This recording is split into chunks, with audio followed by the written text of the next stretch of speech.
The next round is called Between the Lines. It features Hugh and Frankie. Would you make your way to the press pit? In this round, one of them takes on the role of a person in the news addressing the media while the other translates what they really mean. Frankie, you are Prince Charles making a New Year address to the nation. Hugh, you will tell us what he really means. My loyal subjects. My homies. My bitches. I'm proud to say that Harry will be serving in Iraq. I'm sure that he will find a useful role to play. 3 miles behind the other troops in a sealed titanium war bubble. I do hope that he doesn't get shot. How will I break the news to his father?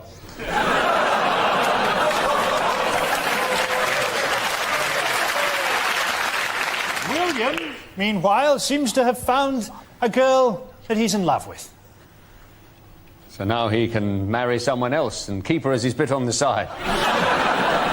Tabloids are desperate to get hold of saucy pictures of Kate. I've got some. It was good to see Helen Mirren winning a Golden Globe. I thought she did a wonderful performance as my mother.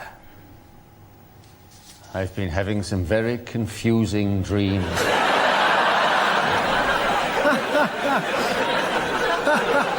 I took Camilla to India recently, and the locals who saw us were amazed. He thought, blimey, Diana's let herself go a bit. Surely it is now time that Diana was laid to rest. After all, it's nearly 10 years since we had her killed. My sons were both very upset at the time. He kept on asking why I smelt of brake fluid. Well done to Hugh and Frankie!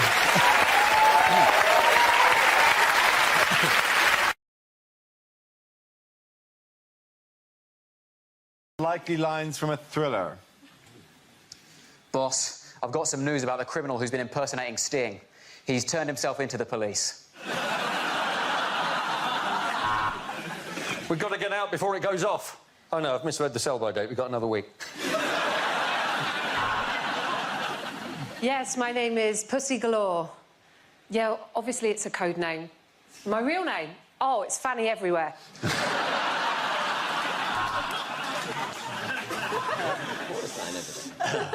Everybody be cool, this is a robbery! You, in the Game of Thrones t-shirt, what did I just say about being cool?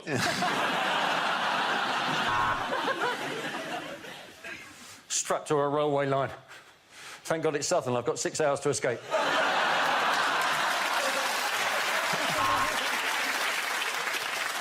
Whoever you are, I will find you and I will kill you. Now, can you tell me your postcode so I can pop it in the sat-nav? Mr. Brown, meet Mr. White. I really should learn these diplomats' names. You can beat me as much as you like, but I can't tell you where he is. So it's all set up. No one knows where Wally is.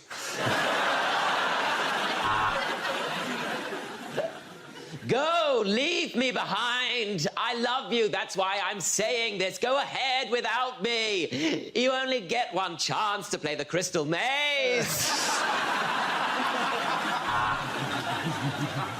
Oh, I'm so angry about all these people observing Ramadan. Nigel Farage stars in The Fast and the Furious.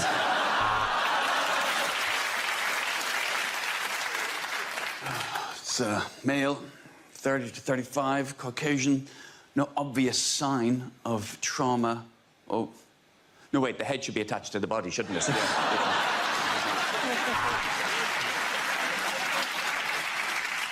Right, we was going down to see the match with some of the lads, and some blokes got killed, didn't he? Yeah, it was murder on the Leyton Orient Express.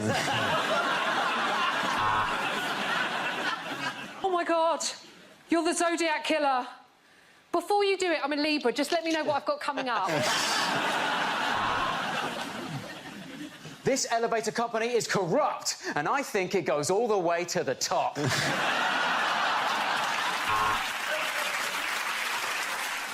You're going to kill me. But if you do, he will never find the sarin gas canister I have placed in the president's fridge. Shit.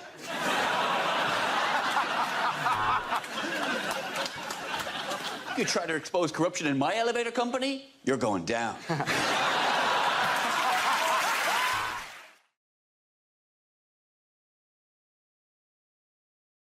An unbelievable headline. Miliband fails to look normal while eating a bacon sandwich. That was the news in the event that day. I like that they said his advisors stepped in. But I just imagine they stepped in and like, open wide, Ed! I think this is good PR for him, because although they actually say that people who eat messily are very good lovers, and also they're covered in crumbs that you can use for snacks. What does it matter if you can't eat a bacon sandwich? My dad's well good at eating sandwiches, but he'll be shit running the country. He upset everyone, didn't he? Because he upset people by eating it badly and looking unpleasant, and he also upset the Jewish community, of which he is part, by eating a bacon sandwich. It's like for his next PR thing, he's going to hold up... He might as well just hold up a picture of Margaret Thatcher and eat a packet of Frazzles on Ramadan.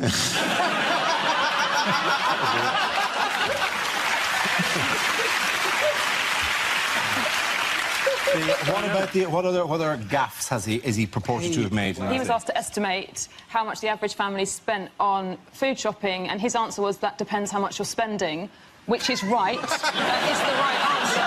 And then everyone went off on right. And then they said, oh, I want a number figure. And he said between £75 and £80. And they were like, oh, no, actually, you're out of touch. It's £100. Yeah, but if he had said £150, we would be tearing a strip off him, like, oh, what are you eating? Caviar? It's like when you're guessing someone's age. You always go under what you think the actual answer is. Always go lower. You don't go, what, say you're 50, 55? What? I'm still in the school uniform. The reason it was so cheap is in fact what he does is he buys a lot of reduced price stuff that is way past its sell-by date in case his brother comes to visit. My theory is that he probably doesn't do the shopping. He doesn't do the shopping, and even if he does go to the shop, he probably hasn't got any money because he's always brought the wrong trousers.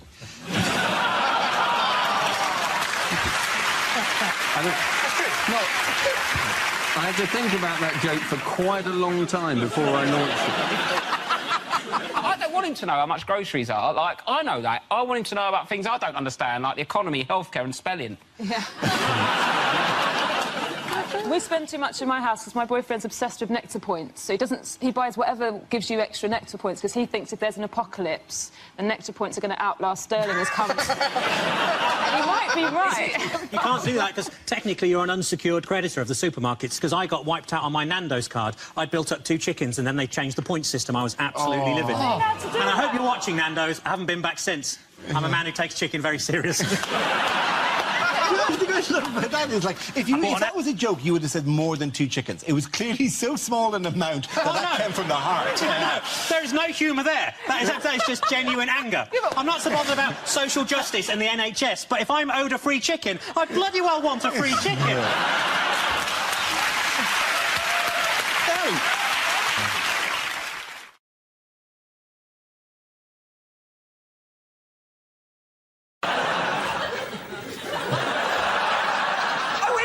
Invisible in this fucking jacket. I think you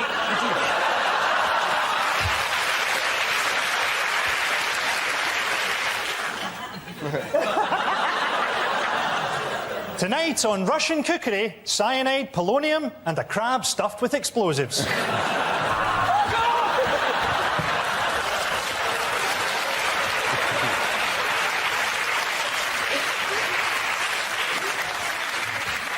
It's not going to be worth it now, is it?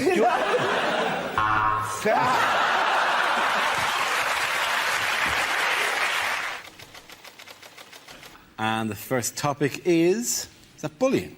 Who wants to come in on bullying? Ed. I'll say bullying. Bullying, serious problem. Obviously, there's a lot of problems in the world, but it's OK, because wristbands are sorting them all out. Them ribbons were useless, but the wristband was on the case to save the day.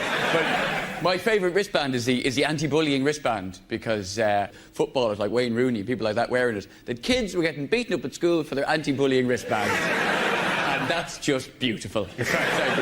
I'm just so glad that never happened to me when I was at school, because I could imagine myself trying to reason with the bully as he beat me up for my anti-bullying wristbands. Like, no, but that's my... Oh, the irony. You're only fooling yourself. You may take my wristband, but your actions will never mirror the sentiments it represents.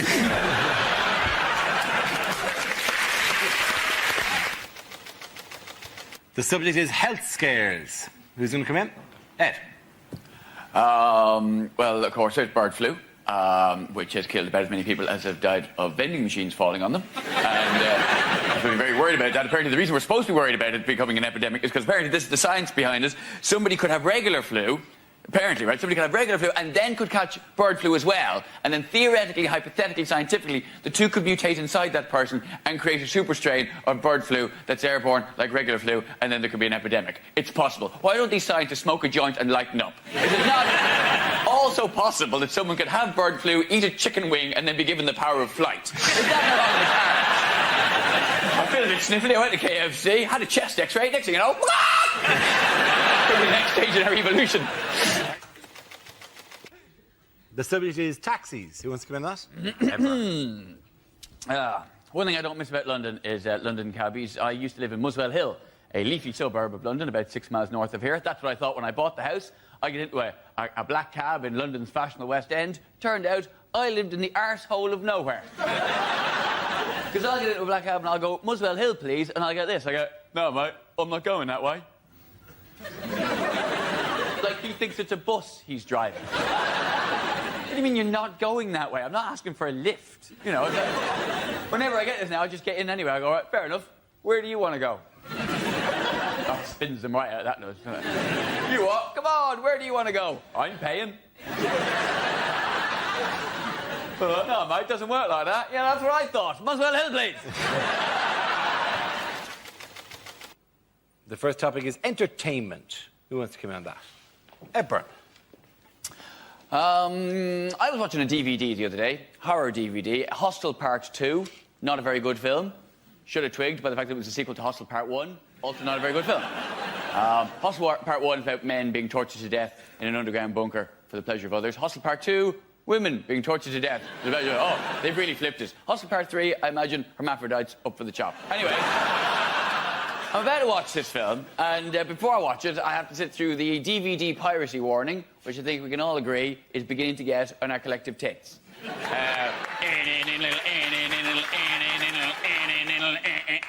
Oh, this music's so funky, it makes me want to obey the law. And it's the patronising nature of it. It's this thing of, you wouldn't steal a handbag, you wouldn't steal a car, so why would you steal a movie? I'm sitting there going, don't tell me what I wouldn't do. You don't know me. I am drunk at 4 o'clock in the afternoon, in my pants, about to watch women be tortured to death in an underground bunker in Eastern Europe. You're telling me I wouldn't nick a poxy handbag? I think you don't know me very well at all, sir.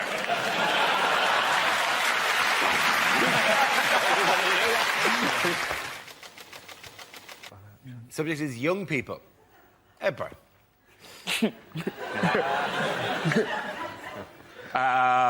Young people, they're very scary, aren't they? I remember being scared of young people when I was young.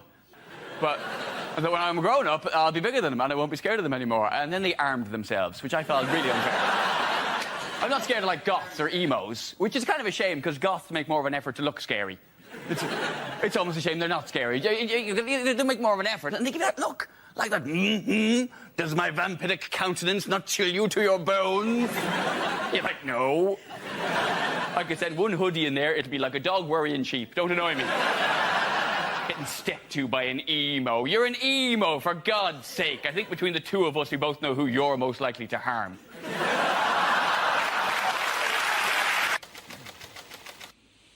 The subject is celebrity. Who wants to come in on that? I will take that. Ed. Yes.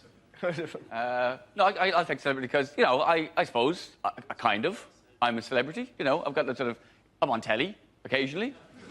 I'm on it right now. So that's fair enough, you know. But I'm not like famous. I've got that sort of halfway house. I'm not like household name, but I'm not nobody. I'm sort of like that bloke. What's his name? You know, like people will say, oh, I saw that Ed Byrne on telly. And the other person will go, who? You know, oh, you know, the Irish guy, comedian. What, the big guy with the bald head? No, not that bloke! And it's weird when you got that sort of in-between thing, because, you know, I'll tell you what I get a lot, particularly in England, is I get people coming up to me to tell me that they don't know who I am. Seriously. Which to me seems a bizarre thing to cross a room to tell somebody, but you would be alarmed how often someone will come up to me in a pub or a club and go, apparently you're on the television? I've never heard of you. Really? My family used to own a dog called Layla. What? Sorry, I thought we were playing swap information neither of us give a shit about. No? Whereas in Ireland, I'm a bit more well-known. So in Ireland, I get abuse. Kids, who wants to come in on that? Ah, sweet. Ebra. Sorted. Know about this now. Ah, yes, kids. I became a dad 9 months ago. And I haven't let it change my life completely in that... Well, the one thing I'm worried about is I don't want to be one of those people who prefaces a statement with the phrase, speaking as a parent...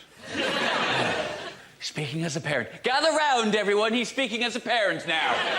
Quick, no, bring in the people from the other room. He's speaking as a parent. No, he was only speaking as an arsehole before. Now he's speaking as a parent. Yes, oh, sage one, speak. Tell us your wisdom. Impart your knowledge. Speaking as a parent. Doesn't it make you want to stab them as a maniac? Because the thing is, you read the books. There's loads of books you can buy on being a parent. That's why, there's millions of books, in fact. That's why I get really annoyed when people use that excuse for their bad parenting. They always come, oh, well, you know, kids, they don't come with an instruction manual, do they? No. You have to buy one. They're like £7. But with the books, the one thing the books warned me about, it hasn't turned out to be a problem. Books warn me that sometimes the man can become jealous of the affection the woman gives the child. I've not had... The only issue I've had in that direction is that when I burp, I get frowned at, and when he does it, he gets a round of applause. That's not fair. So why is his wind so much more important and exciting than mine? My wife has spent anything up to an hour trying to get wind out of him. Will she pull my finger? No, she will not. The first subject is parenting. I'll take this. We have 2 children in our house. 2 boys. One is 4 months old and the other is 21 months old. Yeah. We didn't want there to be too big a gap, so my wife had them both by cesarean.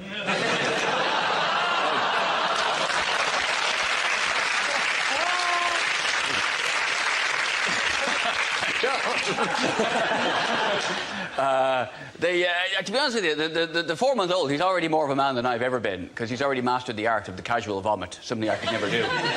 When I'm sick, it's a biblical event, it's coming out my nose, I'm pulling muscles in my back, but he's so cool with it, he'll puke and then he'll look at you like you just did it. You know, what's this? That was you. Don't think so, it doesn't sound like it. But it's amazing the pressure that can build up inside a small child. It's got the puke flies out and the piss flies out and the shit.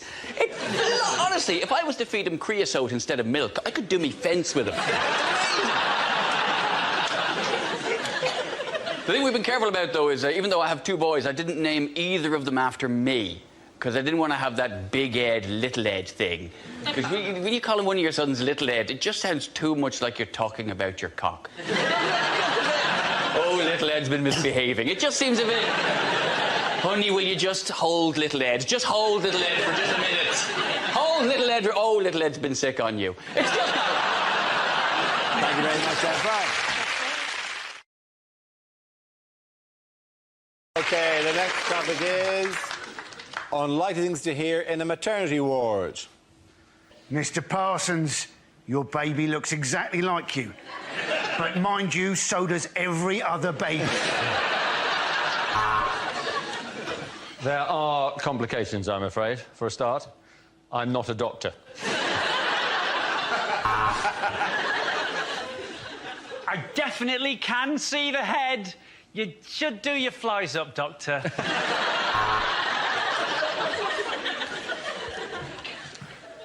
Bad news, I'm afraid. He's ginger. Your Highness.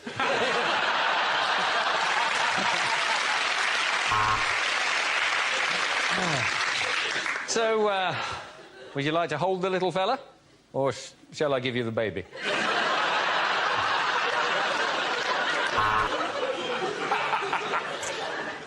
Mrs. Jones, I'm going to need you to push. And then when we've got the ambulance started, we'll try and get you to hospital. Oh, God, is that my baby? I've given birth to Andy Parsons.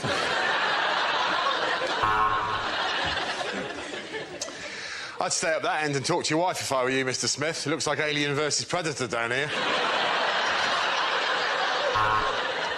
And this is the ward for unwanted twins. We call it the Jed ward.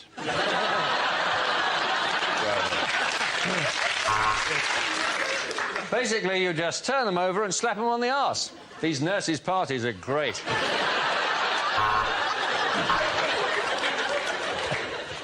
Nice to see you again, Mrs. Jolie.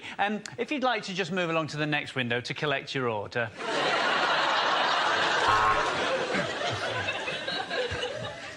Oh, this isn't your first baby, is it?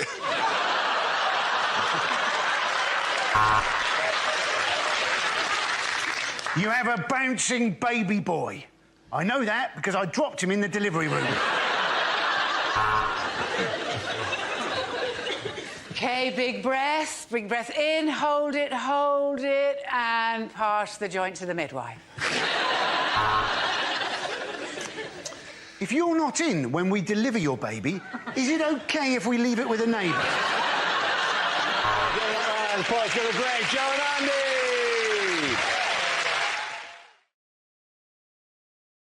This is where we test our performers' stand-up skills. We spin our news generator. It settles on a topic and anyone can volunteer jokes about the chosen subject. The winners are the people I judge to produce the funniest stuff. OK, here we go. Let's spin the wheel. First subject is sleep. Edward. Does anyone here sleep with someone who snores? Yes? Well, I envy you, because I lie awake next to someone who snores.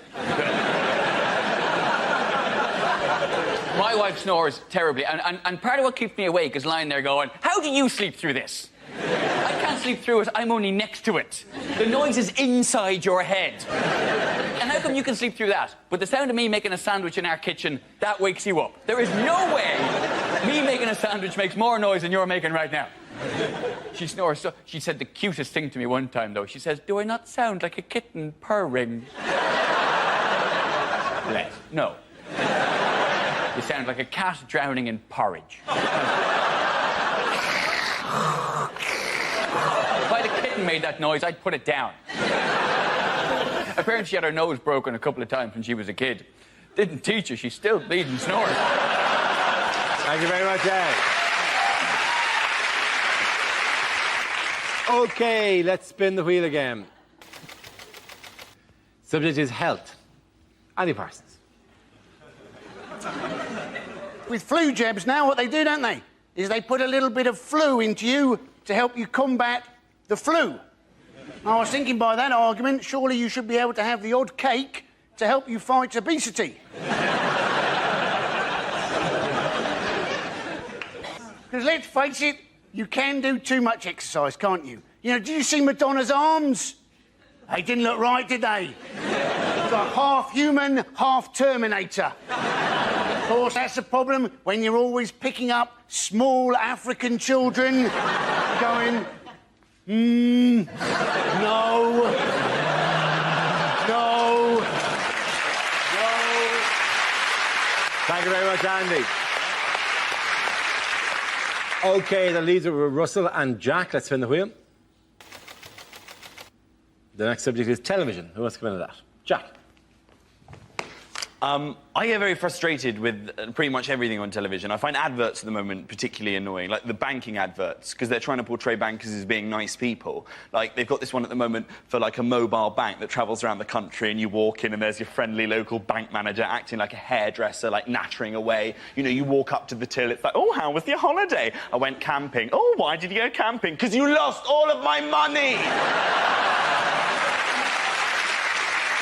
decided the only option I've got is just to not watch TV at all, because everything annoys me. And I've got quite a lot of people that pressure me into doing that as well. Like my dad, he's quite old-fashioned. He's always saying, you don't need to watch television. You should do other things, better things, more edifying things. Don't watch TV, Jack. You should read. Read the great novels. They're entertaining, they're educational. Even read the Bible. The Bible is engrossing. It's enthralling. The stories of Jesus, they're encapsulating, they're invigorating. I'm like, no, Dad. If I wanted to be entertained by 12 people sat round a table trying to impress some bearded Jewish know-it-all that thinks he's some kind of deity, I will watch The Apprentice. Thank you very much, Jack Whitehall.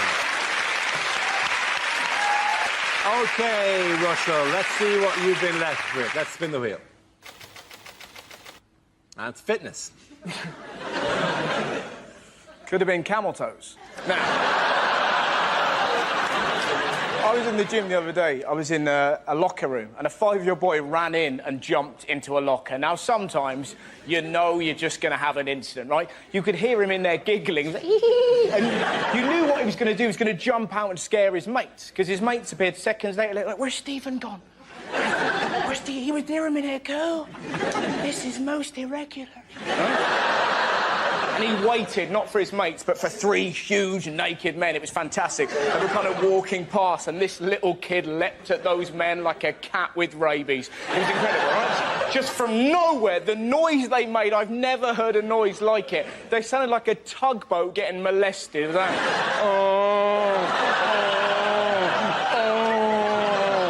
His long-suffering dad is in the showers, obviously heard this and went, that'll be my bloody boy! Ran back, confronted this glowing hellbeast and went, Stephen, what have I told you about acting up in public? And this little kid cut his dad down with one very simple sentence. Dad, your willy's moving? And you're just there going, oh, the world is a better place. Thank you very much, Russell. At the end of that round, the points go to Ed and Jack.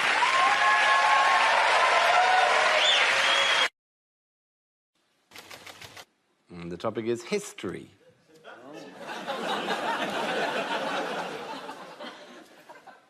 Some things in history are good, some things are bad, some things are good, and then they get bad. Like my great-great-great-uncle was bored in the trenches during the war, so he invented the high-vis jacket.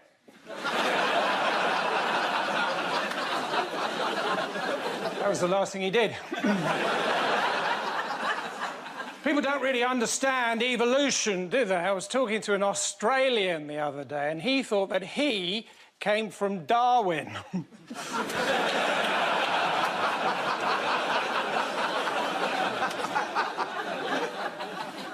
Recently, I wrote a book called All the Things I've Ever Done in My Entire Life, and I don't want to spoil it, but in the end, I write a book.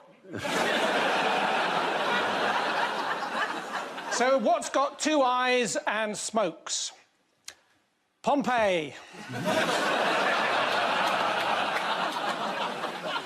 Too soon?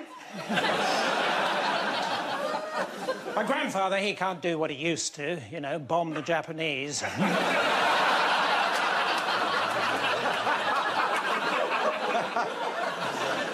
And it turns out you can't actually keep an artefact that you find with a metal detector if it's already in the British Museum. Thank you very much. At the end of that round, the points go to Gabor.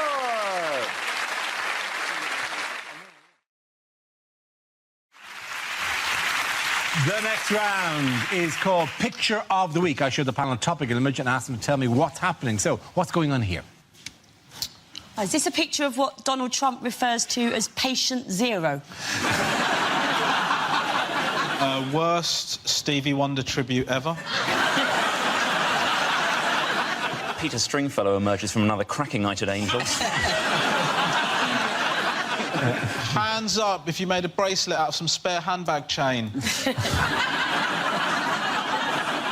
By the reflection in her glasses, she appears to be looking at a tornado of some sort as well.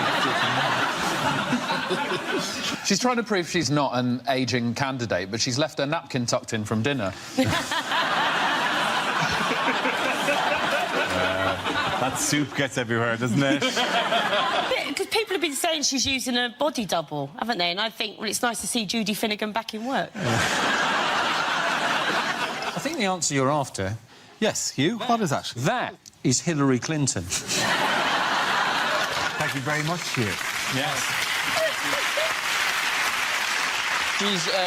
She's mocking Donald Trump with her normal-sized fingers. Yes.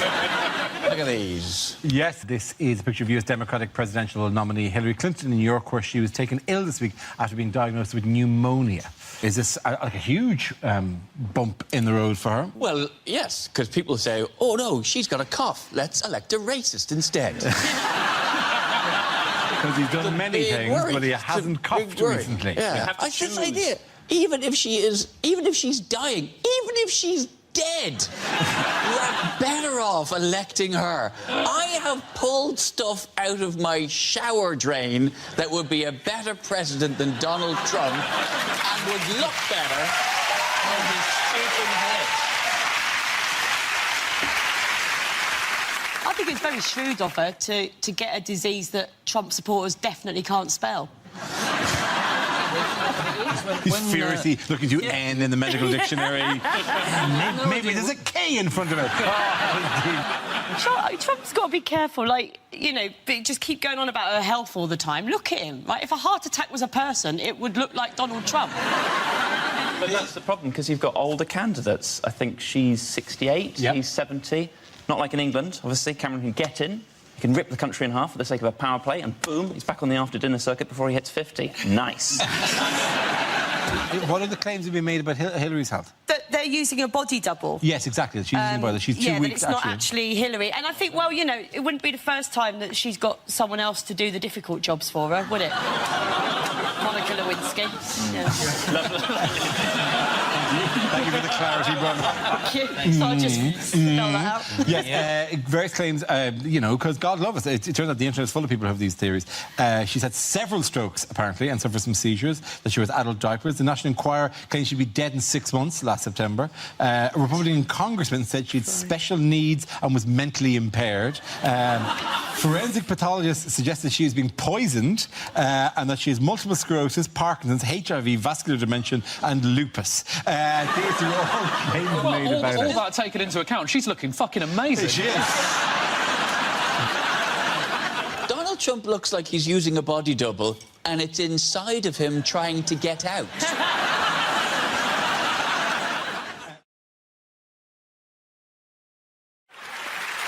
OK, now we play a game called What on Earth? I show the panel a topical image from somewhere in the world and ask them to tell me what's happening. So, teens, what on earth is this? This is actually what goes on inside crackers. Is this a photo of the sperm in Santa's testicles? Maybe it's a picture of us in 30 years' time. Oh, God, Yeah, but for the still in grace of show God. business. This is a convention of professional Father Christmases in America held recently. The Amalgamated Order of Real Bearded Santas have fallen out with members of other groups, such as the Red Suit Society, over accusations of unethical behaviour and unfair booking fees. You've got to think about the commitment that it takes. Look at those men.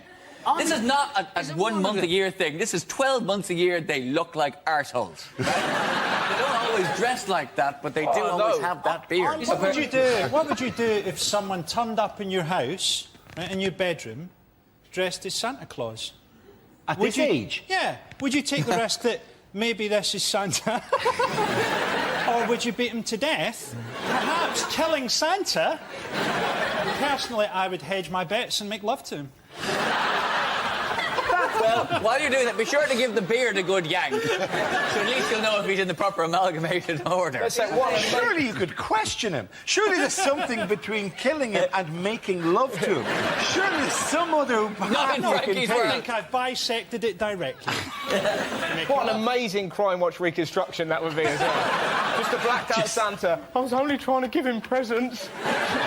By the way, there is genuinely, I mean, they've fallen out. There's a unionised group of Santas who've fallen out with another unionised, and they're taking court cases against each other. There's threats against each other. Well, of course they're fighting, because there can only be one real Santa. I'm not sure they're not going to get along. What is all particularly good is that one union of Santa Claus doesn't believe in the existence of the other union of Santa Claus.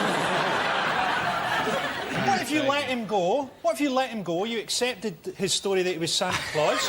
Are we still in your room? Surely the next step for that Santa is going to be him at the next house weeping on the floor. It's what happened, Santa? No, there is. It is. It's just the hideous commercialisation of it all. I was in my local Tesco's. It was September, and they were selling Christmas stuff. September, they were selling Christmas cake, Christmas pudding, and mince pies. And I swear this is true. Mince pies with a best before date of November the 12th. Now, explain that one. Oh, we can have a mince pie any day of the year. You only have them at Christmas, and you don't even like them then. In the same shop, do you know what was really sad? They were selling single slices of Christmas cake. Well done on awing. That is the most depressing side. Not even 2 slices, maybe for a couple, couldn't be arsed making a cake. No, 1 slice for you and your no pals. That is miserable. See image of some guy going, I'll have that after me Bernard Matthews turkey drummer. Standing on one end of a Christmas cracker. What if he's wearing the Santa jerkin, but he's got no trousers on and a balaclava? What then? He's a half-naked burglar with a red jacket on. This is changing all the time. Maybe that's how Santa got killed in the first place. Maybe one night he went... Santa get killed? But at the beginning of the show, I'm Frankie Boyle, and this is a very different Mock the Week. That's exactly how I was hoping this would pan out.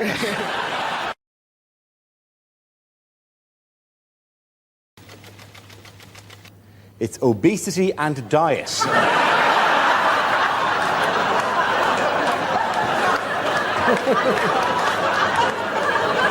Hugh, would you like to go first? Now, we've got a major problem with obesity. In a recent questionnaire, 11% of the population were overweight, 25% of the population were obese, and 33% of the population ate the bloody survey. But eating bad food goes right back to the Bible, doesn't it? That's why we stand no chance. In the Bible, you see, land of milk and honey, what's that? That should have been the land of low-fat yoghurt and a nice green salad. And as for the loaves and the fishes, what was he cooking? Cod in breadcrumbs. What chance do we have? Very good, Hugh. But on the topic of obesity and diet, to possibly win the round, Joe Brand. Any jokes on this?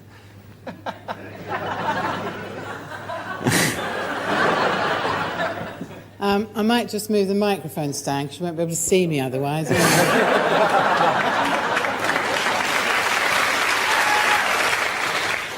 the thing is, I think fat people are an easy target, literally, obviously. And actually, you know, you might think I eat a lot, but I don't really. And what actually happened with me was I went on the pill when I was 16 and put on 4 stones, so that proved to be a very effective contraceptive, obviously. I think Joe has to be the winner there. Well done, Joe. Come on back over. All the points go to Joe, Rory and David. The jam thing irritates me, though, because the jam thing is that we've been told there's an opportunity for Britons to sell jam to Europe. Yes. That's a big opportunity, right?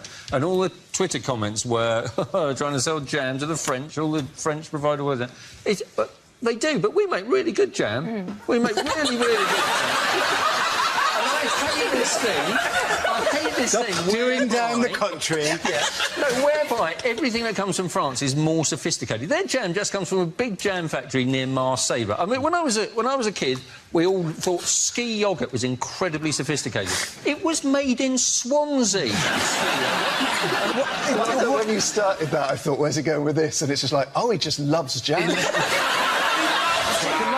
French jam is really complicated. I mean, it's not good because you go to Waitrose. Jesus Christ. You just want a jar of raspberry jam. Can you find it? You can find framboise. What the fuck is that?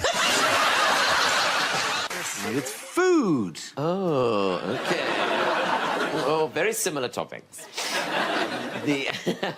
I once went to a buffet in Reading, and that's not even the joke.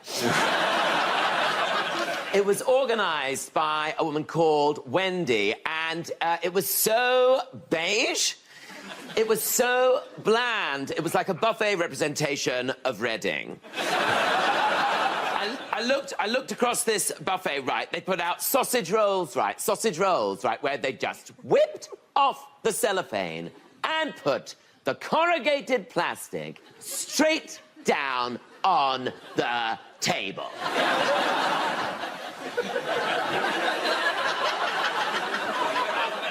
Like we were dogs!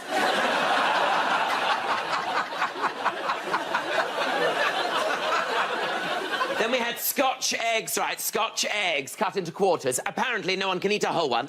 Then we had breadsticks displayed in a pint glass. I thought I was at a fucking UKIP rally.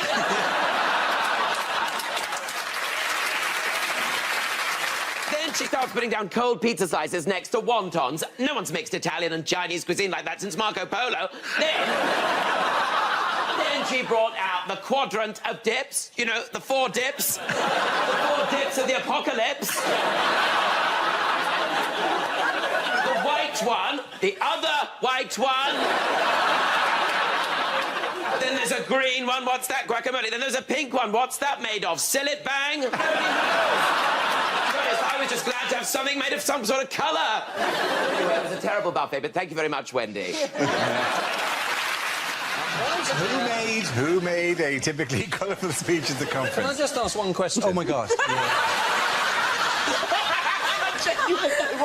Is it how Why they get the little isn't safety thing to go down? Why isn't there orange jam? Marmalade is... No, that's not jam. That's got bits in. Yeah, I'm happy to move on as well.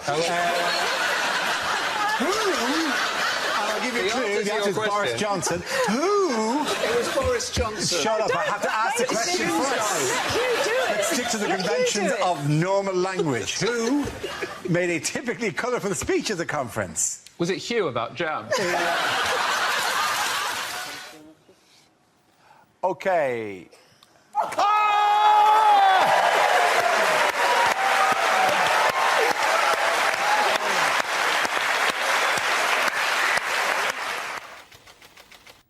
The topic is drinking. Now, according to police, right, apparently in nightclubs, 1 in 20 drinks are spiked. Now, I was thinking this could give you a little excuse not to go into work the next day. Phone up work, I can't come in, my drink was spiked. How do you know? Well, I had 20 of them. One of them must have been. Of course, if you go and see your doctor now, they give you a little test, don't they? My doctor, he said to me the other day, he said, how many units of alcohol have you had this week? I said, 21. He said, that's not bad. The maximum's 28. I was thinking it was bloody lucky I saw him on the Monday.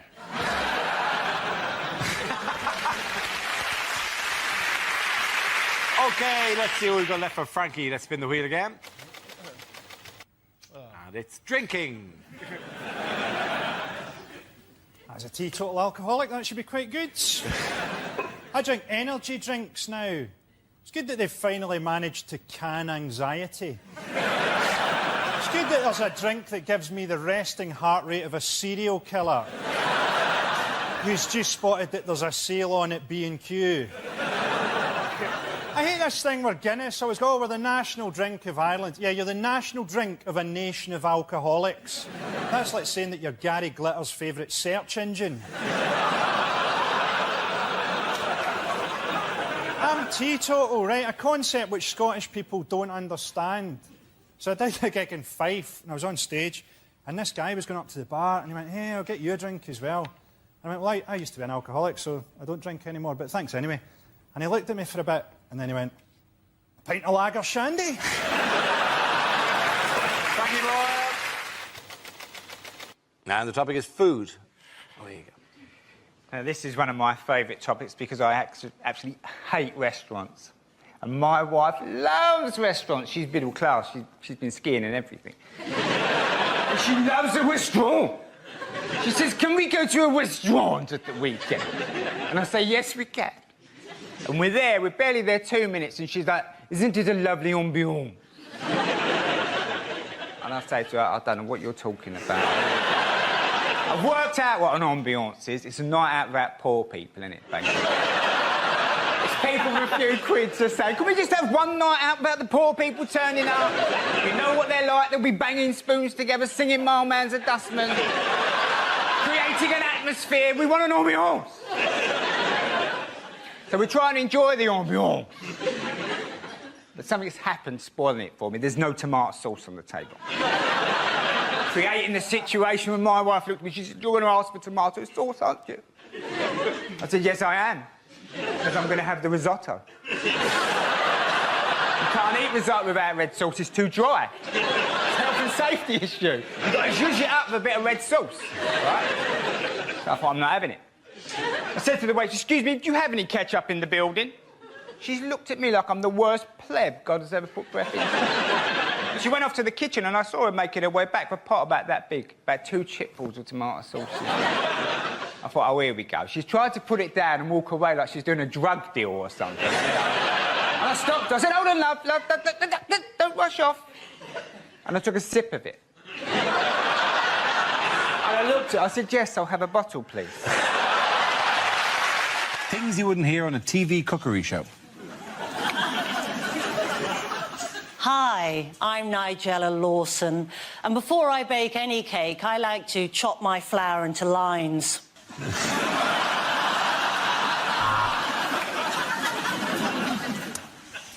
can see that's rising nicely. It does that every time I think about how much money Channel 4 are going to pay me.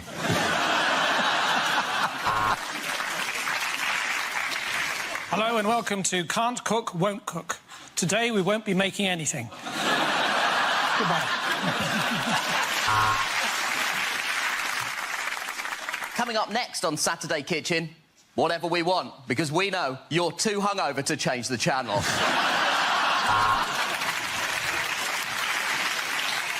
This is a hot pot. This is a fucking hot pot!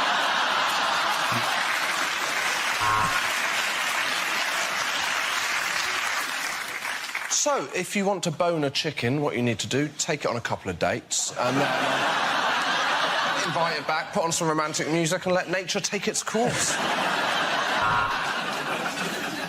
There is a bit of a problem on this week's food and drink. I've finished all of it.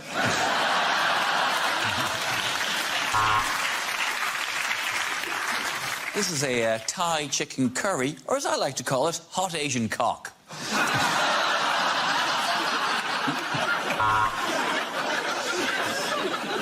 OK, Sam, let's see what you've brought in your bag of ingredients. It is a pint of wine and a large Malteser. Right, welcome to Southern Cooking for Northerners. First up, quinoa. What is it and why it can fuck off?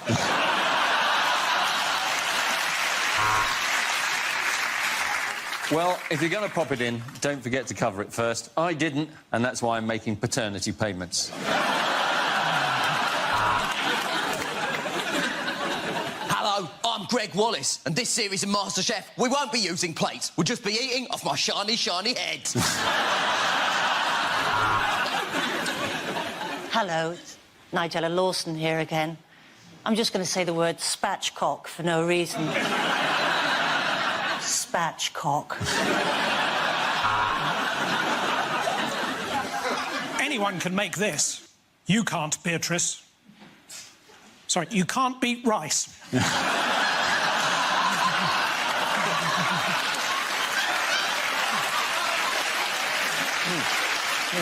just all go home. Yeah, let's just go home. Welcome. Welcome to Great Indian Bake Off. I'm Paul Bollywood.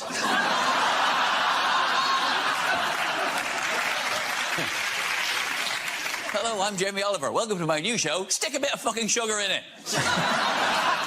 In other news, what could happen to drunk air passengers in the future? They might sober up. Yeah. They're complaining drunks are getting on planes. They make you wait for 2 hours in a pub. That's just a brilliant pub that happens to have good transport links. It is true, though, isn't it? It's the only time you see people sort of 3 o'clock in the morning in an airport pub just going, oh, I'll have a bacon sandwich and 4 pints of Stella. That seems to make sense, doesn't it? We're here. As soon as you take away windows, all responsibility goes, doesn't it? It can be any time I want it to be. Totally agree. I saw a guy, this was out of order, 7 a.m, having a Wagamama's. What the hell are you doing? You're right, you're right. What is going wrong in your life? There's a guy drinking Guinness, looking across, going, he's got problems. It's only a problem on planes, though, isn't it? It's not a problem in airports, is it? And it's only a problem on planes if you get so drunk that you go, right, you, outside, now. But they always say that people get drunk and try to open the doors. Presumably you can't actually open those doors. I don't think someone can just run around... The doors, obviously, they can't be open, otherwise we'd all still be on the last plane we got onto. You can't, but you can't in a kind of a, hello, you're a very pretty... who says, whoa! That big roundy bun doesn't go from... Whoa! Give me a call!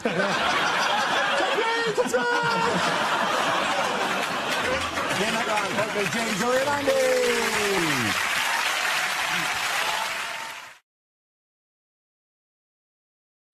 Now we play a round called Mock Them Up and Throw Away the Key. This game involves Romesh, Angela and Josh, so if you could make your way to the performance area, please. This round's our stand-up challenge. I launch a wheel of news and whoever it chooses to stop, one of our performers must step forward and talk about that subject. OK, here we go. Let's spin the wheel. The first subject is food. Who wants to come in on that? Josh. I'm not a fan of people that are pretentious about food, the kind of people that pretend they like dark chocolate. And by that, I mean anyone that claims to like dark chocolate, because no one actually likes dark chocolate. No one's eating normal, nice milk chocolate going, well, this is good, but I wish it tasted a bit more like paracetamol. All this pretension. I went into a cafe for breakfast the other day. One of the things they sold on the menu, toasted bread. That is called toast. What are my other options? Flaked corn topped with the juice of a milked cow? Maybe I don't know what people want from food. I was walking along the street the other day. A van went past. On it said, Waitrose, do you like your bananas green? And I thought, no. Oh, I'm not a huge fan of diarrhoea, no. I don't like my bananas green for the same reason I don't like my chicken Kiev's dangerously underdone. But now you go into Waitrose, all they have got is green bananas. You go, am I the only person that's ever bought a banana because they want to eat the banana? Someone else go, oh, I think I'll fancy a banana in about 7 days. Better go out and buy one now. Can you come out tonight, Steve? No, I've checked my diary, I'm eating a banana. And all they do is sell them in bunches, so basically what I've got is no bananas for 7 days, followed instantly by far too many bananas all at the same time. Well done, Josh. OK, let's have the next topic. Subject is health. Who wants to come in on that? Angela. Yeah, I am quite a sickly person. My own mother once said, Jesus, Angela, if you were a dog, they'd put you down. That's... I've got something called glue ear. Well, I don't know if you know what glue ear is. It necessitates the wearing of grommets in your ears, right? Now, I don't know. Some people have grommets when they were a child. Child is the key word there. I'm 37, I've got grommets. I might as well have sodding nappy rash. Even the word grommet is a cartoon character. You don't get that with adult procedures, do you? My grandmother, she's had a bilateral hip replacement. She hasn't had a double SpongeBob. Grommets. Right, and they're inconvenient as well. They're inconvenient because I love swimming. Like, I can't get my ears wet, so I have to wear a swimming hat. My mum bought me a red one because she said it would just look like your hair. It doesn't, no, I look like a Lego version of me. And that's not even the worst of it, right? That's the worst of it. Twice a year, I have to attend something that's called the Glue Ear Clinic, which takes place at my local children's hospital. You have not known humiliation until you've been a 37-year-old woman sitting on a plastic toadstool, thinking for old Mr. Men comics, waiting for a nurse wearing a Peppa Pig apron to call your name, or 10 sets of parents stare at you wondering where the hell your child is. On the upside, though, I do have the world's largest collection of Brave Girl stickers, so it's not all bad. One of the side effects of having glue ear is my eardrums burst quite frequently, right? And that's not pleasant. It's pussy, it's messy, it's oozy, it's bloody. It's horrible. It's not very nice. It happens to me all the time. Happened to me once during sex. I know, very disgusting. Although it was quite entertaining to see the look on the gentleman in question's face as I saw him think to himself, oh, my God, I've actually shagged her brains out.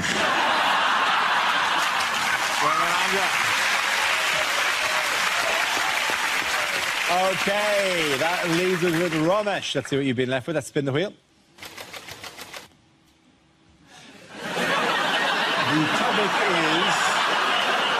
The topic is animals. I'm into animal rights, actually. I recently watched this film, Blackfish, which is about this killer whale that ate 2 of the trainers at SeaWorld, killed 2 of the members of staff at SeaWorld. And it's an interesting film, but I do have some issues with it. You know, one of the things they say in the film is we call them orcas. Some people call them killer whales, but these are beautiful, beautiful orcas. We call them orcas. This one killed 2 people. Right? That's a killer whale, right? He lost the right to be called orca when he slaughtered 2 people, yeah? And people are surprised by what happened. People are surprised by what happened. They say, oh, my God, I can't believe what's happened at SeaWorld. I can't believe that one of the killer whales tried to eat one of the trainers. Listen, that's not a surprise. I'm a vegan, right? If you make me dance with a sausage on my nose for long enough, eventually I will try the bloody sausage, right? I don't think that's a surprise. And the film is presenting obvious stuff. I was talking to an intelligent person about Blackfish. He said to me, I can't believe what's going on at SeaWorld. It's disgusting. I can't believe they kidnapped them from the wild. How else did you think that they got them? Did you think there was some sort of recruitment drive? And the thing is, you know, is they want to set this whale free. They want to set Tilikum free because he killed 2 people.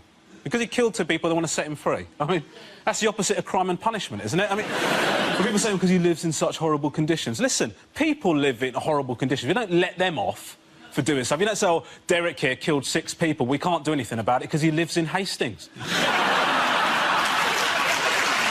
you very much, Robert. I'm going to give the point to Angela Barnes there. Everything come back. Thank you very much.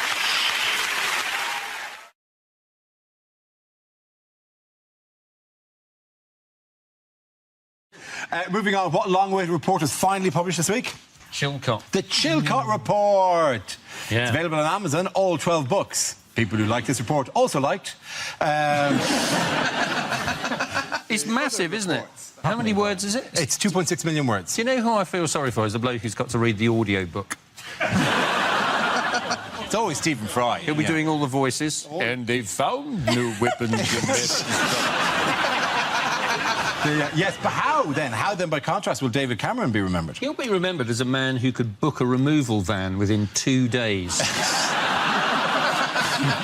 It's impossible, isn't it? How do you do that? It's brutal. Brutal, that stuff. Somewhere else in Britain, there is someone going, what do you mean you can't come this morning? We booked you 3 months ago. The date was clearly in the contract. We've reserved the parking, which was difficult enough to do. Where are your men? How was David Cameron referenced by our guest tonight? Orally. Yes. He mentioned him. He mentioned him. Using his... Yes, in what way? In what way? He did a kind of shout-out to him when he was doing... He said, David Cameron's here, during when he just won Wimbledon, and then everyone booed. Which is weird, because the press really picked up on the fact that everyone booed him. I'm like, well, leaders always get booed. The only time a leader gets cheered is either if you live in Love Actually or North Korea. That's it. So what has the world come to that a Conservative Prime Minister would get booed at Wimbledon? What has become the must-see attraction for Chinese tourists in the UK? Is it like there's this weird village in... Oh, you're right. I'm a bit of a cough. Have you followed them off? So, I'll ask the question again, shall I? Yes, rather than dying of pleurisy there. What has become... God, I hope I don't die. That'd be awful if you don't die in the next while and you go, oh, I know, we never asked. 2016, another great gone. See, weirdly, it's like you're mocking me and he's not even died. You're not even dead. You go, well, he's no David Bowie. The only thing I'm thinking is, then I will have won.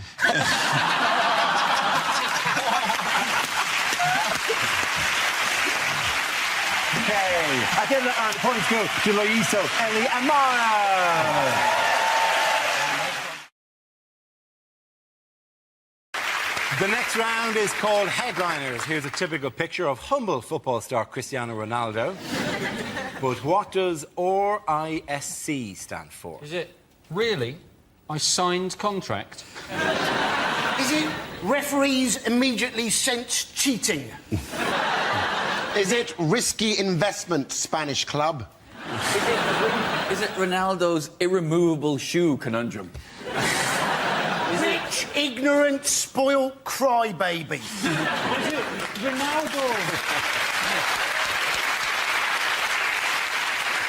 Is it Ronaldo is secret creationist? He doesn't believe in evolution after playing with Wayne Rooney for 2 years. Is it Ronaldo invites sex crime? It's a new show by the makers of Wife Swap. Every week, Ronaldo invites a sex crime. This week. Hola. Bienvenidos a Sex Crime. Can we possibly veer towards... The S is for slavery, isn't it? The S is for slavery, yes. Ronaldo in slavery... conundrum. Contract. Controversy! Controversy!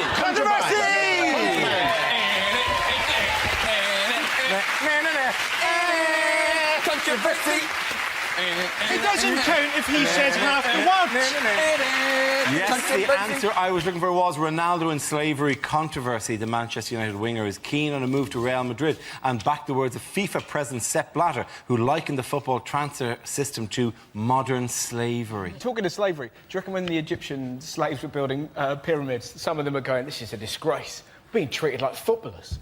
It is a very distasteful remark to make when these men are being traded for millions of pounds to compare it to slavery. The thing is, we're saying, what, Ronaldo doesn't have a sense of perspective? Yeah. Since early childhood, he has been praised and rewarded ludicrously for having very well-coordinated feet. Of course he's not got a sense of perspective. We're lucky he's not killed someone very skillfully with his feet.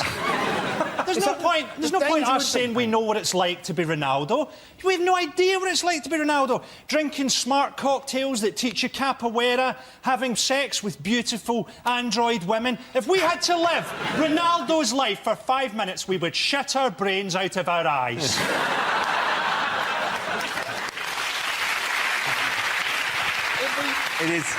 It's a very moving cry for understanding for Ronaldo. If footballers can be treated as slaves, Max Mosley must be thinking, I got the wrong sport. Don't you think? Football's just distraction. Distract you from the real world, distract you from the war. Instead, they should replace football with just a guy bringing out a big bunch of keys and going, look at the shiny, shiny. No. We've cancelled the football season. Look at the shiny, shiny. It would particularly work if you brought out Jangle the Keys and then there were loads of internet sites about, I wonder what keys they'll have next year.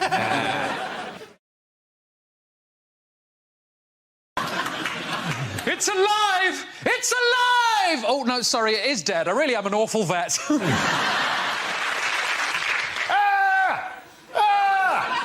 I'm sorry, it's just you look nothing like your photo in Match.com. You've got a flat screen TV and brand new trainers. I know what you did last summer. I know what you did last summer because you keep posting all your boring shit on Facebook. Get back, you demons! You devils! Get away, Satan's spawn! Back from whence you came! That was the party political broadcast on behalf of the UK Independence Party.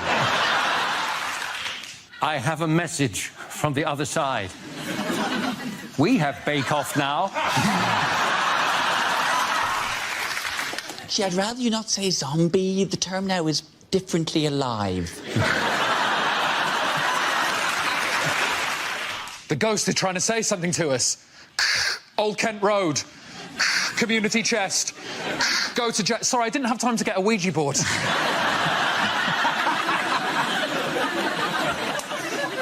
Oh, my God! Everybody, run! Oh, no, it's just some fat prick with a Nerf gun.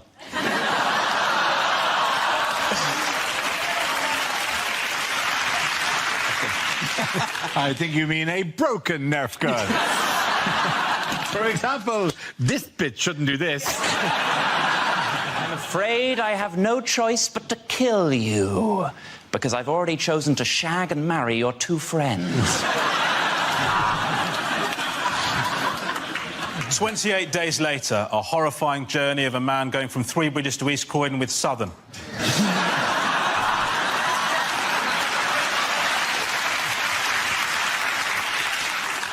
I see dead people. Oh, no, my bad, it's Keith Richards. Here's Johnny, and then I'm going to put it on my willy, and then we're going to have sexy.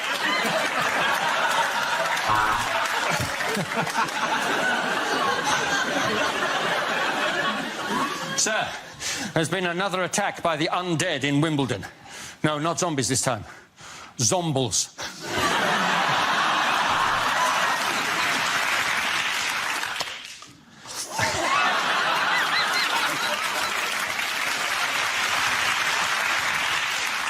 A seance? No. I've been pronouncing it seance. Is there anybody there?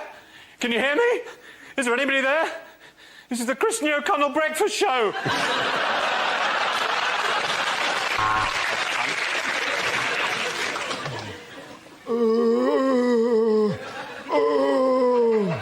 That was Mayor Boris Johnson with his official statement on the riots.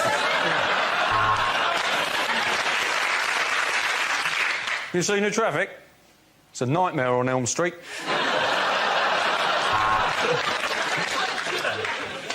And now, Alan Bennett's long-awaited remake of the Texas Chainsaw Massacre, the Nantwich Leaf Blower kerfuffle.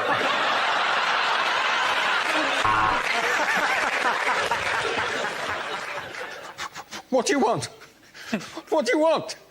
No, I'm not paying too much for my car insurance.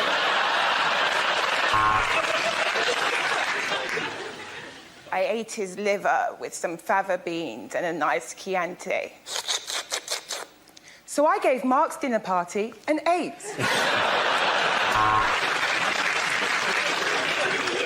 Do you like scary movies, Sydney? Oh, sorry, is Sydney there, please? If you don't keep up payments to your exorcist, there's a danger that your home will become repossessed.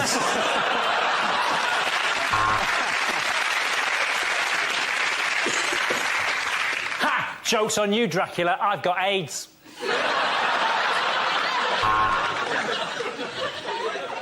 I ate his liver with some jelly beans and a nice ombongo.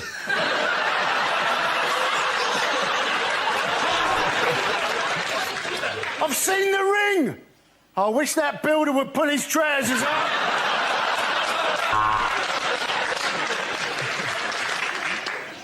I don't have to listen to you. You're just a puppet. If you don't shut up, I'm going to put you back in your box, Mr. Clegg.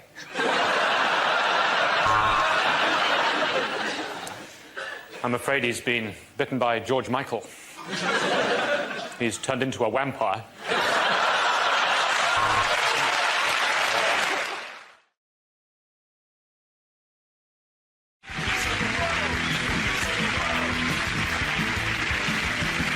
The category is politics, and the answer is 8%. What is the question? How much of Abu Hamza will have to be removed so as they can get him through the Heathrow metal detector?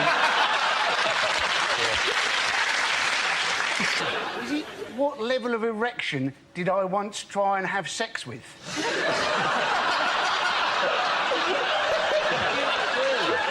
Do you measure like on that scale, or is it just in terms of... Image of you going out on the pole, checking your wallet before you go out. Condom, protractor.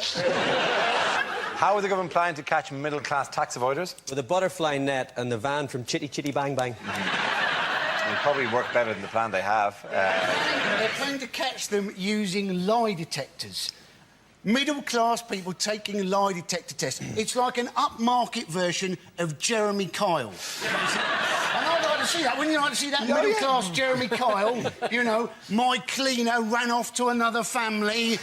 My husband's using the wrong cutlery. You corked my Merlot! The next topic is environment. Andy Parsons. So, now, apparently, plastic bags are evil. Because apparently, they take 100 years to biodegrade. Now, that came as a bit of a shock to me, because often when you get a bag in a supermarket, They seem to biodegrade when you put anything heavy in them.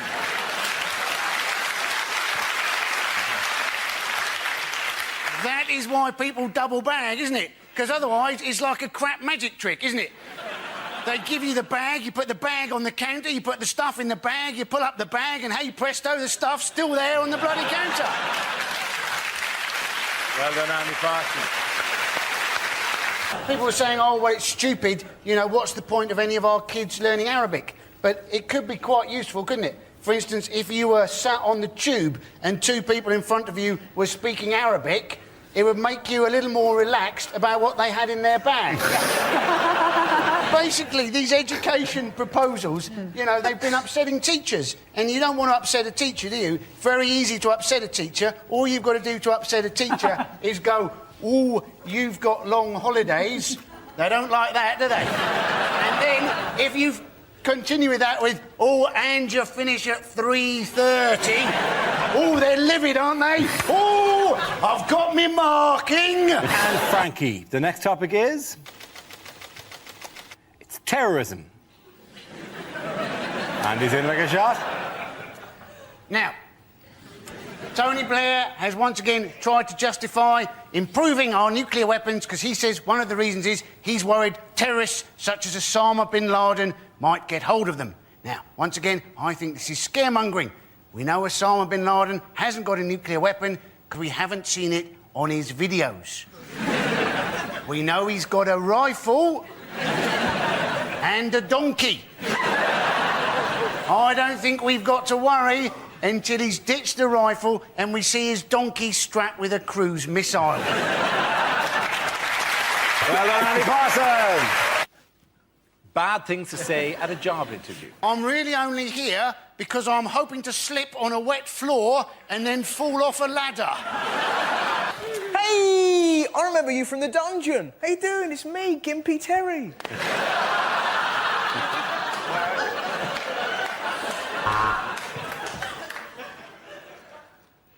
I'm Gimpy Terry's mate. He has been accused of verbally abusing a policeman at the gates to Downing Street who wouldn't let him through the main gates and forced him to go through the pedestrian gates. He swore at the policeman and apparently called him a pleb. They may have changed the words he said, because the words they claim he says was, "Best you learn your effing place, you don't run this effing government, you're effing plebs." Right. He said he didn't say those words. Now, I can't read out what words he said, because he hasn't told us, so those are the only ones I can read out. These are the people, though, who are charged with protecting him. You don't want to upset them. No. Oh, yes, I didn't catch Mr. Mitchell as he fell from the second floor of the building, because I didn't think he'd want me to touch him, given that I'm a pleb and everything. But as we took his body out of Downing Street, we took him through the main gate. It's what he would have wanted.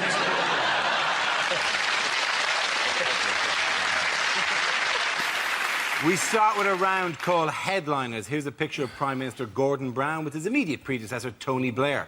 But what does BMCB stand for? Is it Brown's Mental Complete Breakdown? or is it just Britain's Mr. Charisma Bypass? Is it Blundering Morons Crucifixion Begins?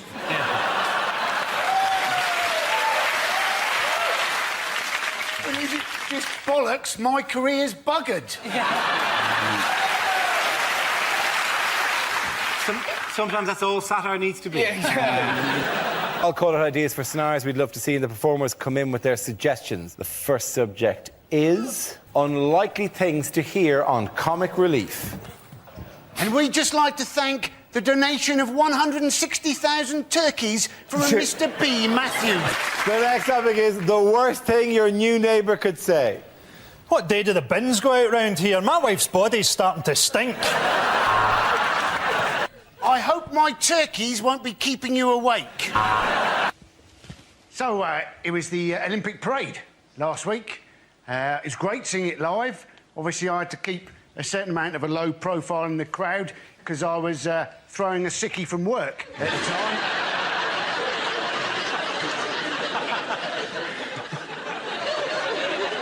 But it was great. 21 buses driving through London at a steady 2 miles an hour. So very like a normal day in London, really. There was an embarrassing moment, though, when one of the conductors rang the bell on the bus and then got the shit kicked out of him by the blind football team. And I realised, actually, that I could get into any sport during the Olympics. The only sport I couldn't actually get into, dressage. Watching a horse walk and then reverse. They call it horse ballet. I don't think anybody would go and see ballet if it was just some bloke walking a bit quicker, slowing down a bit, stopping, bowing, and then pissing off. And secondly, not many people go to ballet anyway because it's shit.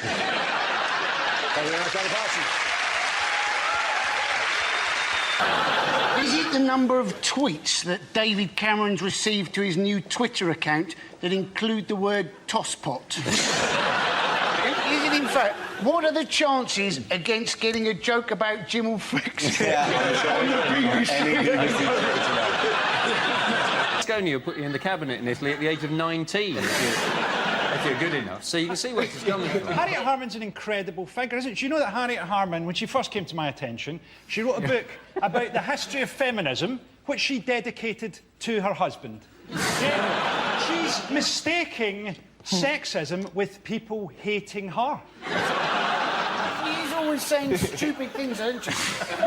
She said she is Radio 2 to Gordon Brown's Radio 4. And you're thinking, well, she's not Radio 2. Radio 2 is the most popular radio station in this country. If she's anything, she's Isle of Wight FM on a Sunday morning at 3 o'clock in January when the transmission mast is broken. Andy Murray, a man who actually came along to our studios, didn't he? Yes, indeed he did. Came along after he'd lost Wimbledon. Yep. And then after we'd all taken the piss out of him, he went off and he won the Olympics and he won the US Open. Yes. I think all sports people who are struggling should come into the audience of the show. Let's get Paula Radcliffe, Philip Sidowu, Nick Clegg. It'd be brilliant, wouldn't it? I think it's kind of ironic that you'd ban smoking in pubs in London when it's kind of impossible to breathe outside a pub in London. Children are chasing buses down the street, like nipping at the tailpipe, hoping for chunks of charcoal fresh air, you know. So says the man from LA. How about people drive cars, right? I'm guessing a car puts out more smoke than maybe a cigarette? It does, but that doesn't mean... Yeah. You don't actually drive inside. Yeah. You know, don't drink and drive, especially in the pub. OK, it's the war on terror. Who wants to go first? Andy? Yes, the war on terror. The Americans have said, you know, they're worried that Iraq is their new Vietnam.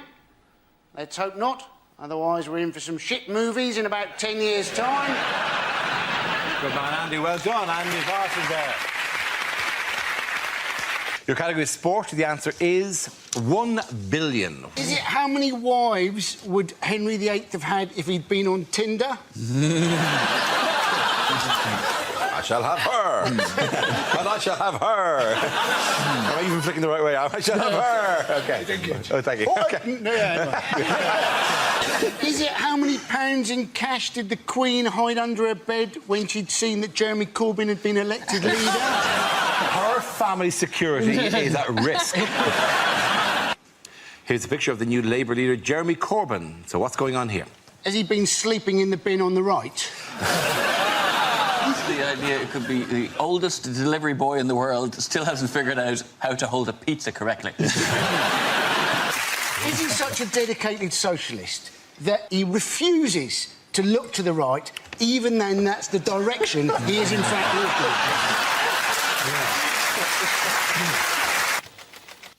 My topic is politics. Who wants to come in on that? Andy Parsons. So, we've had the Lib Dems announce their immigration plan. What they'd like to do is they'd like to put immigrants into places in Britain which don't, at the moment, have many immigrants. Quite what those parts of Britain will feel about that policy. I grew up for quite a long time in Cornwall, and there they regarded anybody who came from Devon as an immigrant. We had one bloke on our street who was known as the Traveller because he'd once been by train up to London. And we have a new president for Europe, a man by the name of Herman Van Rompuy. Now, the Sun can't wait to get a headline going on this one. Rumpy Pumpy, Rumpy Numpty, Humpty Rumpy. They'll go for gold if he gets involved in an affair with a one-legged ugly dwarf. Rumpy Pumpy from Rumpy Numpty with Frumpy Stumpy Grumpy. Well done, Andy Parsons. Your category is world news. The answer is 1/5. What's the question? How much of a Boris Johnson speech is not, well, I say, yes? OK, here we go. The first subject is things you wouldn't hear on a science documentary.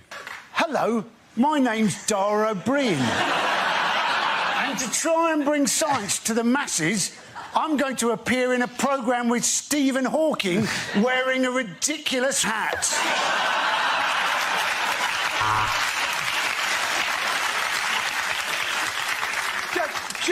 Just enough with the, you know... I love that hat, by the way.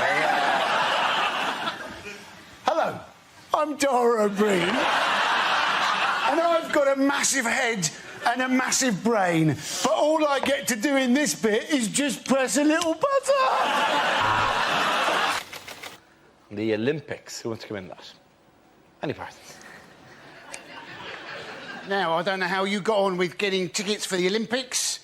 There are still tickets for the Greco-Roman wrestling. Yeah, whoopee-doo. There aren't so many Romans in Britain anymore, are there? And those Greeks can't afford the tickets.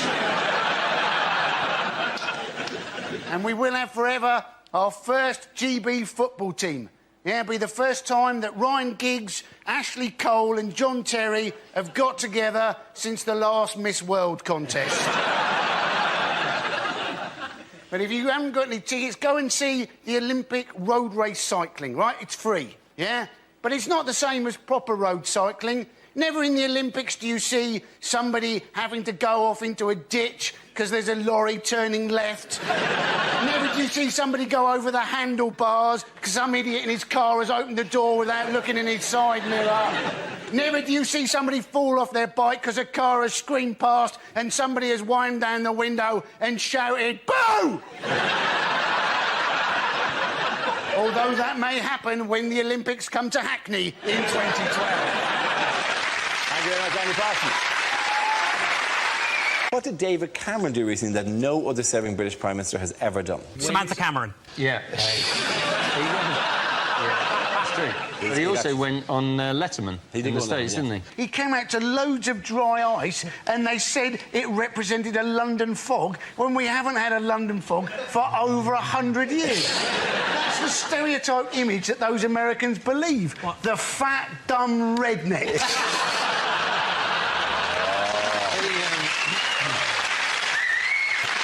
The closest we've currently got to a London fog is Boris Johnson at the moment. Either that or Amy Childs from The Only Way is Essex. What Boris Johnson did say was that he got it wrong deliberately because he didn't want to seem like he had Latin coming out of every orifice. Now, that sounds creepy, doesn't it?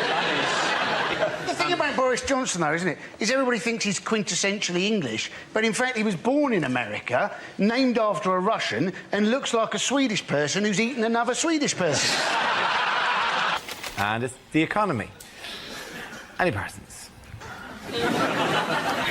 I suppose we should be grateful we're not in Greece. Things very bad there. There's rioting. Things so bad, the austerity measures, that they can't even afford to put petrol in their milk bottles to chuck them. Things are so bad they're having to put milk in their milk bottles. That's how bad things are. Oi, take that. Yeah, in 2 hours your clothes are going to smell really bad. The European Central Bank, right, they have said that when it comes to Greece, they think it may be a bit like the Ebola virus, right? And they said we may have to cut off our leg to survive. Now, they may know a bit about finance. They know very little about the Ebola virus. It affects your entire body. You cut your leg off, you've still got the Ebola virus. You've just got one leg bloody less. Thank you very much, Andy Parsons. Lines you wouldn't hear in a war film. We've managed to crack the Germans' code. Turns out they were sending messages in German. I'm afraid we can't afford goggles. So what we're going to have to do, we're all going to have to go like this. Things you didn't hear at the Olympics. I am the little girl from the opening ceremony. This is my real voice. And it's gold for Ireland. And it... Go on, go again, man, go again. Do it. And there's fuck all for Ireland. No, I'm not letting you off for the last Ireland joke. You're not getting on again for the rest of the show. You are not doing another one for the rest of the show, all right? Discarded titles for the next Harry Potter book. Harry Potter and the Mudblood Prince in a Nazi uniform. Harry Potter and the two other kids who can't act. The first topic is global warming. Who wants to come in on that? Andy Parsons. Sheryl Crow, she's gone into the debate. She wants us to save natural resources by apparently using only one sheet of toilet paper per visit. Now, let's face it, sometimes that's just not feasible, is it? But ever since I found that out, part of me's there thinking, each time I use more than one sheet, I've let Sheryl Crow down. And part of me's thinking, oh, I'd never want to go out with Sheryl Crow. She's a toilet paper Nazi. And half the time, she's probably got a dirty arse. Thank you very much, Andy Parsons. Here's a picture of former Prime Minister Tony Blair recently, but what does BGBC stand for? Is it in fact Blair's guilt-free, blood-stained conscience? That was a lovely answer. Is it in fact everything the British Army didn't have when we went to war? Bullets, guns, bombs, choppers. I would like to apologise for the rocking of this boat, but we are currently being humped by a whale. There appears to have been an incident in the swimming pool. If a Mr. Barrymore could contact the captain... He actually has ice baths in a wheelie bin. And I mean, that can't be enjoyable, can it? Particularly if he does it on a Tuesday and gets carried away by the cancer. What a rugby commentator would never say.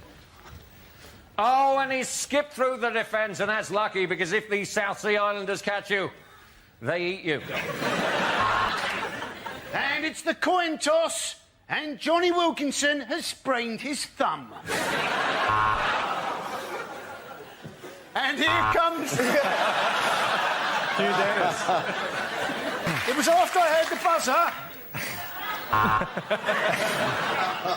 that I realised there was one thing I hadn't heard at the Olympics, right, was fuck it.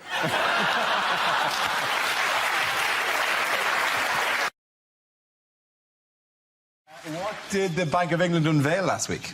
I think it was a new fiver, wasn't it? This is the new fiver, my friend. This is the new fiver. Make it rain. Oh, yeah, I never thought of doing that. Like, oh, yeah, fiver. Yeah. Oh, You're making it drizzle at that step. Yeah, hang on, that's it, isn't it? That's the motion. These were lent us by the bank for, you know, interest in Saturka, not for me to go, It's literally the worst rap video of all time. Never see Snoop Dogg and Dr. Dre fetching the money they've just thrown. Oh, honey, yeah, £30. Does that make your dreams come true? Oh, this would be terrible. Imagine, because they're actually they're plasticky and clear and see through their polymer notes, which means you could actually go to the laptop and go, I can see you. I can see you putting some money. Imagine that at a cashier. I can see you. I can see you. Just pay for the condoms and leave. The testing that they put them through, they said they dipped it in tea for, you know, all those times you mistake a fiver for a hobnob. I often do that when I'm taunting younger comedians. Oh, really? I eat my fivers. could be they realised the recession was caused by people leaving fivers in their jean pockets, putting them in the wash. Fivers only last they only rarely last 5 years. A £5 note. They You're thrifty, aren't you? Yeah? I could make a fiver. I can't even make it last 5 years. I mean, honestly, cost of living. This is the most I've ever been paid for this show. You can't rip it, can you? It's very difficult to tear. Very Awful difficult to burn. news for magicians. That'd be so irritating, actually. Make it toing. Oh, come on. Sign it for me. Oh, is it here? Toing. Ah, come on. Bloody fivers. I like that Have you ripped? They're new notes given to us by the Bank of England specially. Have you literally torn? Well, they should have made more of an effort to make it stronger.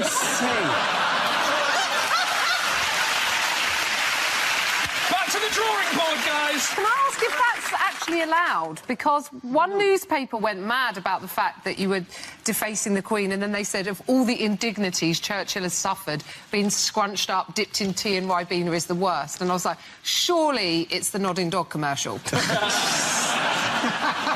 that less dignified? Oh, yes. We shall fight them on the beaches. Okay, so those are the fivers. Yes, please, if you can. Guys, bad news. I lost mine.